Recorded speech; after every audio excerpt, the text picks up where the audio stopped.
বলো রাধে রাধে। আমি এখন এসেছি বৃন্দাবনে, আর বৃন্দাবনে আসার পর চারিদিকে গোপালে গোপাল, আর এই মুহূর্তে আমার শাশুড়ি মা এখন হরে কৃষ্ণ তিলক করছে।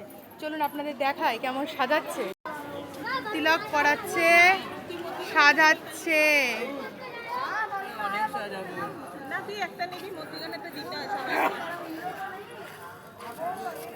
পুরো রাধার মতন সাজিয়ে দিচ্ছে। আর সব থেকে একটা ভালো লাগছে, যিনি সাজাচ্ছেন তিনিও হচ্ছে বাঙালি, তো বাঙালি বাঙালিকে সাজিয়ে দিচ্ছে।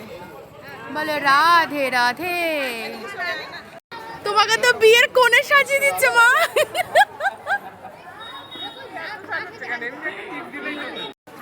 আমার শাশুড়িকে পুরো কোণে সাজিয়ে দিচ্ছে একদম। যাই হোক, উনি সাজতে থাকুক, আর চারিদিকটা একবার দেখিয়ে দিই। এখানে চারিদিকে শুধু গোপাল গোপাল গোপাল, ছোটো ছোটো গোপাল বিক্রি হচ্ছে, গোপালের জামা বিক্রি হচ্ছে। এই যে গোপালের জামা বিক্রি হচ্ছে।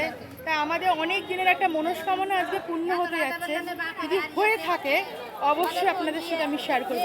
তো আজকে আমার খুব খুব খুব আনন্দ হচ্ছে, আনন্দটা আমি বোঝাতে পারছি না। বহুদিনের ইচ্ছা আজকে হয়েছে যে আমি আজকে বৃন্দাবনে আসতে পেরেছি। চালু আমার ননদকে সাজানো হচ্ছে, এবার দেখা একটু।